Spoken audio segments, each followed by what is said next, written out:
Hi guys, मैं कुशल हूँ Eicher Bhopal से। और आज हम सिग्नल्स एंड सिस्टम्स कोर्स का मॉड्यूल 9.7 सीखेंगे, जिसमें हम फोरियर सीरीज का एक और एग्जाम्पल लेंगे और देखेंगे कि उन्हें हम फोरियर सीरीज के प्रॉपर्टीज यूज करके किस तरीके से सॉल्व कर सकते हैं। तो आज है मॉड्यूल 9.7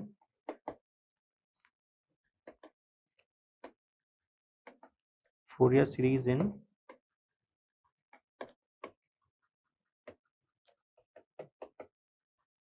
कंटिन्यूअस टाइम, एग्जाम्पल 2। तो पिछले मॉड्यूल में हमने इसी तरह के कुछ एग्जांपल्स लिए थे और उन्हें फोरियर सीरीज की प्रॉपर्टीज यूज करके सॉल्व किया था।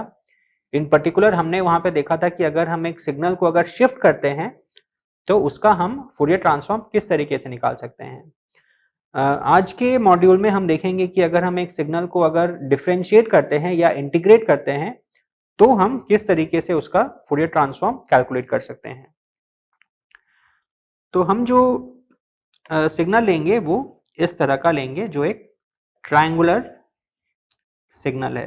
तो ये है t, ये है y ऑफ t, और ये सिग्नल स्ट्रेट लाइन में इंक्रीज करता है और फिर स्ट्रेट लाइन में डिक्रीज करता है। तो ये पॉइंट है 2, ये है 4, 1, 3, और फिर से ये इंक्रीज कर रहा है और फिर से ये डिक्रीज कर रहा है। ये पॉइंट हो जाएगा 6, ये पॉइंट हो जाएगा 8 एंड सो ऑन। और जो इसका जो मैग्नीट्यूड है वो है इक्वल टू 1। तो लेफ्ट हैंड साइड में भी ये इसी तरीके से होगा, ये इंक्रीज करेगा अप टू -2, फिर डिक्रीज करेगा अप टू -4, फिर इस तरीके से ये चेंज होता जाएगा। तो अगेन हम देख सकते हैं कि इस सिग्नल का जो पीरियड है वो है t इक्वल टू 4, क्योंकि हर 4 टाइम स्टेप पे ये अपने आप को एग्जैक्टली रिपीट कर रहा है। तो अगेन हम फोरियर सीरीज का एक्सप्रेशन यूज करके इसका फोरियर सीरीज कोएफिशिएंट निकाल सकते हैं, लेकिन इस पर्टिकुलर केस में उस एक्सप्रेशन को यूज करना थोड़ा सा मुश्किल होगा, क्योंकि यहाँ पे 0 से t में ये फंक्शन लीनियरली इंक्रीज कर रहा है, यानी कि this is equal to some coefficient into t। तो t को जब आप एक्सपोनेंशियल से मल्टीप्लाई करके आप अगर इंटीग्रेट करेंगे तो आप कर सकते हैं, बट थोड़ी सी उसमें दिक्कत आएगी। तो यहाँ पे जो फोरियर सीरीज की प्रॉपर्टीज हैं उनका सही में इस्तेमाल हमें पता चलता है। तो अगेन जैसा कि हमने पिछले मॉड्यूल में बताया कि सबसे पहला स्टेप क्या है। सबसे पहला स्टेप ये है कि हम ऐसे एक सिग्नल का पता लगाएं जिसको कुछ ट्रांसफॉर्म करके हमारे पास y ऑफ t आ सके। तो यहाँ पे एक चीज हम देख सकते हैं कि जो y ऑफ t है वो या तो कांस्टेंट रेट से या तो इंक्रीज करता है या कांस्टेंट रेट से वो डिक्रीज करता है। तो ऐसे फंक्शन को हम अगर डिफरेंशिएट करेंगे, उसका डेरिवेटिव लेंगे, तो क्या होगा, जहां पे वो कॉन्स्टेंटली इंक्रीज कर रहा है वहां पे डेरिवेटिव की आ जाएगी एक पॉजिटिव कांस्टेंट, और जहां पे वो ऐसे स्ट्रेट लाइन में डिक्रीज कर रहा है वहां पे उसकी वैल्यू आ जाएगी एक नेगेटिव कांस्टेंट। यानी कि y ऑफ t का हम अगर डेरिवेटिव लेंगे तो वो एक तरह का रेक्टेंगुलर पल्स का ट्रेन बन जाएगा। तो उसका डेरिवेटिव लेते हैं और देखते हैं कि उस सिग्नल में क्या तब्दीली होती है।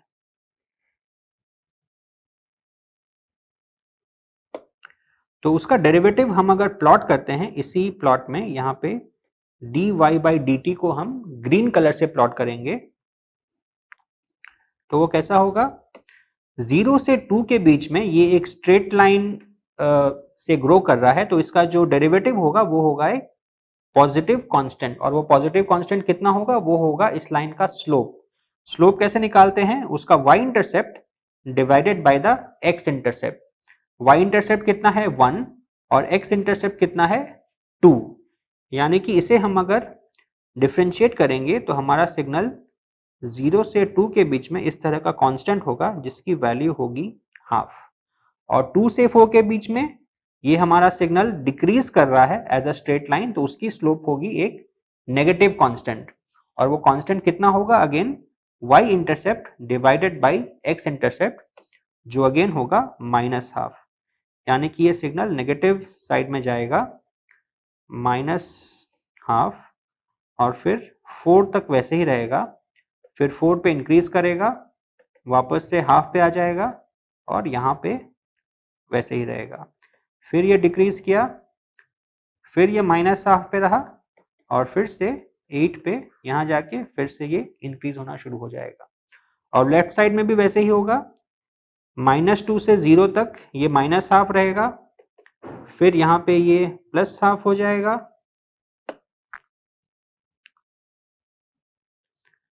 फिर से ये माइनस हाफ हो जाएगा और इसी तरीके से ये एक रेक्टेंगुलर पल्स फॉर्म कर लेगा। तो अगर आपको पिछला मॉड्यूल का एग्जाम्पल याद होगा तो आप देख सकते हैं कि ये जो हमने डेरिवेटिव किया dy by dt, this is exactly equal to the signal जो हमने पिछले मॉड्यूल में लिया था। यानी कि हम dy by dt को हम लिख सकते हैं g ऑफ t, और जो g ऑफ t के जो फूरियर सीरीज कोएफिशिएंट्स थे जो हमने कैलकुलेट किया था वो थे bk which is equal to sine of k pi by 2 divided by k pi into e power minus j k pi by 2। तो अभी हम इस फूरियर सीरीज कोएफिशिएंट को यूज करके हम y ऑफ t का फूरियर सीरीज कोएफिशिएंट आसानी से निकाल सकते हैं, क्योंकि अगर g ऑफ t अगर y का डेरिवेटिव है तो y g का इंटीग्रल है, और हम जानते हैं कि जब हम किसी सिग्नल का इंटीग्रल लेते हैं तो उसका जो फूरियर सीरीज कोएफिशिएंट है उसमें हम j के ओमेगा नॉट से डिवाइड करके उसका फूरियर सीरीज कोएफिशिएंट निकाल सकते हैं। यानी कि अगर y ऑफ t का y ऑफ t जो है उसका अगर फूरियर सीरीज कोएफिशिएंट को हम अगर dk लिख रहे हैं तो उसे हम लिख सकते हैं bk divided by jk omega naught. ये कहां से आया? ये आया हमारे फूरियर सीरीज के इंटीग्रल प्रॉपर्टी को यूज करके। और ओमेगा नॉट क्या है? ओमेगा नॉट है equal to 2 pi by capital T हमारा 4 है, so this is pi by 2। तो यहाँ पे हम अगर इसे अगर सब्स्टिट्यूट करेंगे, इस एक्सप्रेशन को यहाँ पे हम अगर सब्स्टिट्यूट करेंगे तो हमारे पास क्या आएगा? 2 sine of k pi by 2 divided by j into k pi whole square into e power minus j k pi by 2। तो ये है हमारा Fourier series coefficient for DK. तो यहाँ पे अगेन हम एक और प्रॉपर्टी चेक कर सकते हैं, वो ये है कि जो हमारा y ऑफ t जो सिग्नल है वो एक इवन सिग्नल है, क्योंकि आप देख सकते हैं कि अगर आप y ऑफ t को अगर इन्वर्ट करेंगे, अगर आप y ऑफ माइनस t लेंगे that will exactly be equal to y of t। तो अगर हमारा सिग्नल अगर इवन होता है तो हमने पहले एक प्रॉपर्टी में देखा था कि इसके जो फूरियर सीरीज कोएफिशिएंट होते हैं वो भी इवन होते हैं, यानी कि D should be equal to D of minus K. तो अगेन मैं सजेस्ट करूंगा कि आप इस डी का एक्सप्रेशन को लीजिए और आप इस प्रॉपर्टी को वेरीफाई कीजिए कि ये सही में होल्ड हो रही है कि नहीं हो रही है। तो यहाँ पे ये एक एग्जाम्पल था कि हमने इस रेक्टेंगुलर पल्स को लिया और उसको इंटीग्रेट किया जिससे हमारे पास ये y ऑफ t आया, और फिर हमने इस फॉर्मूले को यूज करके उसका एक्सप्रेशन निकाला। पर यहाँ पे एक चीज मिसिंग है, वो है d0। जैसा कि मैंने आपको बताया था कि ये जो एक्सप्रेशन है ये तब वैलिड होता है जबकि जो रिजल्टेंट सिग्नल है उसका एवरेज 0 हो। पर यहाँ पे जो हमारा y ऑफ t है उसका एवरेज 0 नहीं है, क्योंकि y ऑफ t हमेशा ही पॉजिटिव है। आपको इसका d0 भी निकालना है, और d0 क्या होता है? d0 होता है simply 1 by t integral from 0 to t y of t dt। यहाँ पे वो फेजर टर्म नहीं आ रहा है, क्योंकि फेजर टर्म में हम अगर k इक्वल टू 0 सब्स्टिट्यूट करेंगे तो वो हो जाएगा एग्जैक्टली इक्वल टू 1। तो यानी कि हमें अब d0 भी निकालना है इसको इंटीग्रेट करके। तो ये मैं करूंगा नहीं, ये मैं आपके लिए छोड़ रहा हूं। अब y ऑफ t को आप इस तरीके से लिख सकते हैं, y ऑफ t 0 से 2 तक भी एक स्ट्रेट लाइन है और t इक्वल टू 2 से 4 तक भी एक स्ट्रेट लाइन है, अलग स्ट्रेट लाइन है। तो आप इन दोनों स्ट्रेट लाइंस का आप एक्सप्रेशन लिखिए और फिर आप इस फॉर्मूले को यूज करके इंटीग्रेट करके आप d0 की वैल्यू आप निकाल सकते हैं। तो ये था एक एग्जांपल जब हमने गिवन g ऑफ t को डिफरेंशिएट किया। ये जो एग्जांपल था इसमें हमने रेक्टेंगुलर पल्स को इंटीग्रेट किया जिससे हमें resultant signal y of t आया। अभी देखते हैं कि हम अगर हमारे रेक्टेंगुलर पल्स को अगर डिफरेंशिएट करते हैं तो उसका हम रिजल्टेंट फूरियर सीरीज कोएफिशिएंट किस तरीके से निकाल सकते हैं। तो हम एक जनरल रेक्टेंगुलर पल्स लेते हैं जो कि हमने इस वीक के शुरुआत में ली थी। तो ये है सपोज t, ये है हमारा x ऑफ t। तो ये रेक्टेंगुलर पल्स इस तरह का हम ले रहे हैं जो कि हमारा, जैसे कि आपको याद होगा, -t1 से t1 तक है और फिर ये अपने आप को हर कैपिटल T टाइम पे अपने आप को रिपीट करता रहता है। वैसे ही लेफ्ट साइड में यहाँ पे आएगा -t एंड सो ऑन। तो इस सिग्नल को हम अगर डिफरेंशिएट करेंगे तो क्या होगा कि जहां जहां पे ये सिग्नल कांस्टेंट है वहां पे इसकी डेरिवेटिव की जो वैल्यू है वो हो जाएगी 0, पर जहां पे ये या तो इंक्रीज हो रहा है या डिक्रीज हो रहा है वहां पे हमारे पास पॉजिटिव डेल्टा फंक्शन या नेगेटिव डेल्टा फंक्शन आ जाएगा। तो इसका मैग्नीट्यूड हम मानते हैं 1 और इसको हम अगर डिफरेंशिएट करते हैं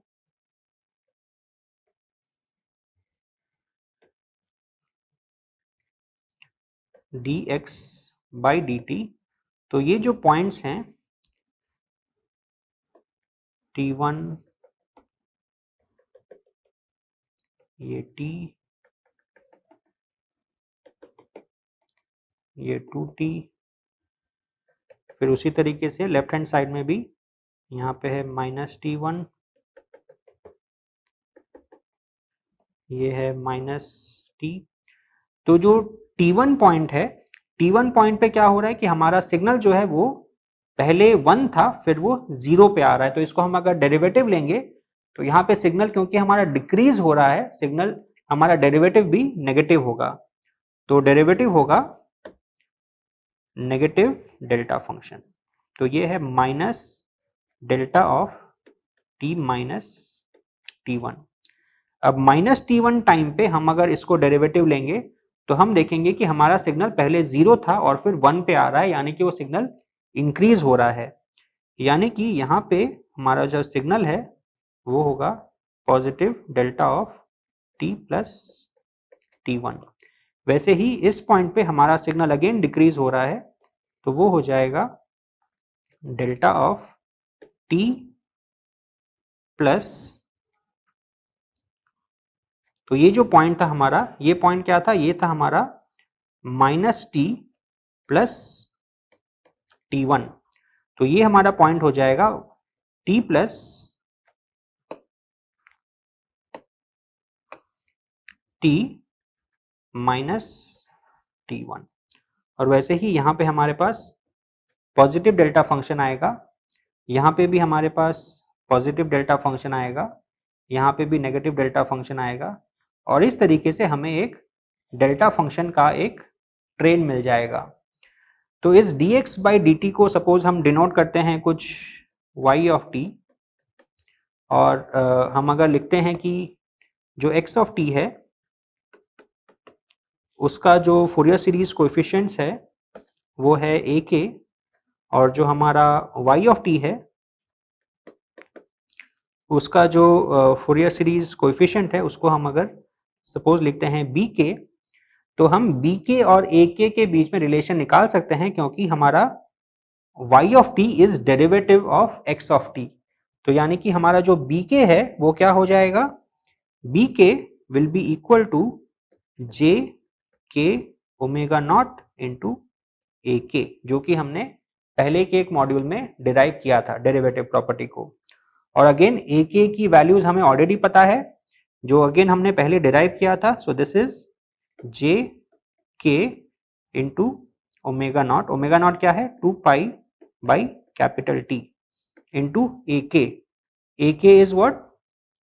ए K is sine of K omega naught T1 divided by K पाई।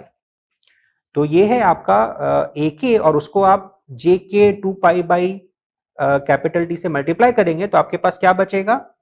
ये जो के है और ये के कैंसिल हो जाएगा, ये पाई और ये पाई भी कैंसिल हो जाएंगे, और आपके पास बचेगा 2j sign of K omega naught T1 divided by capital T. तो ये है एक तरीका इस इम्पल्स ट्रेन का फूरियर सीरीज कोएफिशिएंट निकालने का।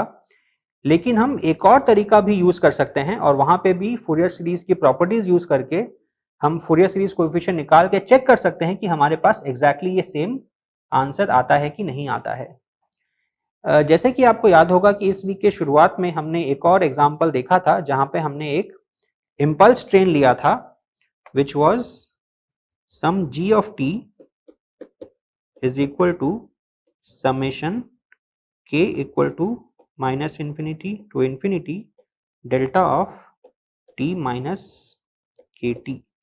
और इस सिग्नल के लिए हमने पाया था कि जो फूरियर सीरीज कोएफिशिएंट है उसे हम अगर dk लिखें that was equal to 1 by capital T। तो अभी जो हमारा ये जो इम्पल्स ट्रेन है हमारा g of t, this is an impulse train जो कि पीरियोडिक है with time period capital T। तो अभी हमें क्या करना है कि g of t को हमें इस तरीके से मॉडिफाई करना है कि हमारा y of t हमारे पास आ जाए। तो अगर आप देखें g of t को अगर आप लेफ्ट साइड में अगर शिफ्ट करते हैं by a time capital T1, तो आपके पास y of t के जो सारे जो पॉजिटिव जो इम्पल्सेस हैं वो सारे आपके पास इम्पल्स आ जाएंगे, और g of t को आप अगर राइट में अगर शिफ्ट करते हैं विथ T1 और उसे अगर -1 से मल्टीप्लाई करते हैं तो ये सारे जो नेगेटिव जो इम्पल्स टर्म्स हैं वो सारे आपके पास आ जाएंगे। यानी कि हम लिख सकते हैं that y of t is equal to g of t plus T1 जो कि है लेफ्ट साइड में shift minus g of t minus T1 जो कि है shift on the right multiplied by -1। तो अब इसका हम अगर फूरियर सीरीज कोएफिशिएंट निकालें तो वो हम अगेन इसकी प्रॉपर्टीज को यूज करके बड़ी आसानी से निकाल सकते हैं, और हम लिख सकते हैं that bk is equal to e power j k omega naught T1 times dk minus e power minus j k omega naught T1 times dk। तो हमारा dk क्या है? dk is just equal to 1 by capital T। तो यानी कि इसे हम लिख सकते हैं e power j k omega naught T1 minus e power minus j k omega naught T1 divided by capital T। और अब यहां पे हम क्या कर सकते हैं कि हम इसे 2j से मल्टीप्लाई और डिवाइड कर सकते हैं, यानी कि इसे हम लिख सकते हैं equal to this by 2j into 2j by capital T। तो अगर आप इस एक्सप्रेशन को देखें तो ये क्या है? This is exactly equal to sine of k omega naught T1। तो हमने अब इस प्रोसेस के माध्यम से g of t डेल्टा एक इम्पल्स ट्रेन को हम यूज करके हमने y of t के एक्सप्रेशन को लिखा, और फिर फूरियर सीरीज प्रॉपर्टीज यूज करके हमने उसके फूरियर सीरीज कोएफिशिएंट का एक्सप्रेशन निकाल लिया, और हमें मिला कि ये जो एक्सप्रेशन है this is exactly equal to this expression जो हमें एक अलग तरीके से मिला था। ये कहां से मिला था? हमने एक रेक्टेंगुलर पल्स की ट्रेन को लिया था, उसे फिर टाइम के साथ डिफरेंशिएट किया था, तो हमारे पास ये वाला इम्पल्स ट्रेन आया था। फिर अगेन फोरियर सीरीज की डेरिवेटिव प्रॉपर्टी को यूज करके हमें बी के और ए के में रिलेशन मिला था, जिससे हमें बी के का एक्सप्रेशन आ गया। तो अगेन हमने वेरीफाई किया कि हम अगर दो अलग अलग तरीके से भी अगर फोरियर सीरीज कोएफिशिएंट्स कैलकुलेट करते हैं तो हमारे पास एग्जैक्टली सेम रिजल्ट आना चाहिए, और आया भी। तो ये था वीक 9 का कंप्लीशन। अगले वीक में हम सिग्नल्स एंड सिस्टम्स कोर्स के बारे में कुछ और कॉन्सेप्ट्स सीखेंगे। Thank you.